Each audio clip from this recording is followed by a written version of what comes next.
Hey guys, I hope you're all doing well.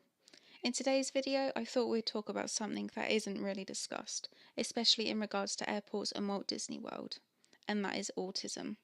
So first, what is autism? Autism is a condition associated with the brain. There are three different types of autism. Number one, autistic disorder, which is a language delays, social and communication challenges, and unusual behaviours and interests, with possible intellectual disabilities. Number two is Asperger's syndrome, milder symptoms of autistic disorder. They may have social challenges and unusual behaviours and interests, yet typically don't have problems with language or intellectual disabilities. And number three is pervasive development disorder. People who meet some of the criteria of autistic disorder or Asperger's. The symptoms may only cause social and communication challenges.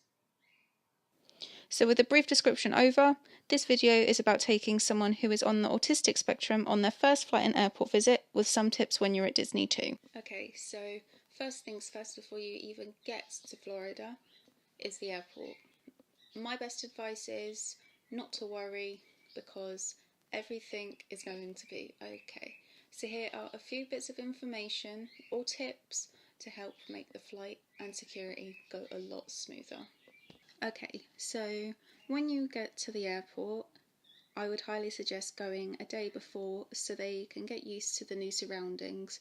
Go when it's quiet so they can see what to expect the next day, as quite a lot of autistic people find it difficult adjusting to new and busy surroundings. Depending on their age, take books, a colouring set and things that will keep them occupied whilst waiting to depart. A huge tip is to show the flight process on YouTube before you leave so they have an idea of the process.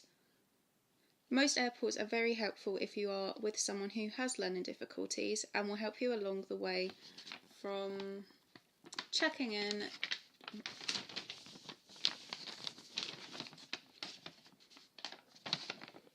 Most airports are very helpful if you are with someone who has learning difficulties and will help you along the way from checking in to actually flying and arriving at whatever airport, so it is stress-free. If you do fly into Orlando International, do not feel intimidated by the security. The process itself is very quick when the queue is out of the way. So after you got through the airport process and security, you'd be getting to your accommodation. With this, don't worry. If you want it to be a calm, smooth arrival date, then here is a few tips to help you out. Walk around the area so you get used to where everything is. Spend the day just chilling and getting used to the time difference, especially if you have jet lag. If you don't want to stay at your resort, try Disney Boardwalk and Disney Springs if you aren't up for actually visiting a park. So the next thing, obviously, is going into the parks. If you feel like it's necessary, you can go to guest services and go and get a DAS card. What I will do is, at the end of the video, I will show you a little annotation so you can go to my video explaining how to get a DAS card. So here are a few tips about going around the parks and a few rides that may or may not be a bit bad or a bit good for the actual person with autism. So here are 6 rides to avoid if they hate dark rides: Space Mountain, Haunted Mansion, Tower of Terror, Peter Pan Flight, Pirates of the Caribbean, and Dinosaur. 6 rides to do if they love bright colours: Small World, Tiki Room, Flight of Passage, Soaring, Toy Story Mania, Grand Fiesta Tour.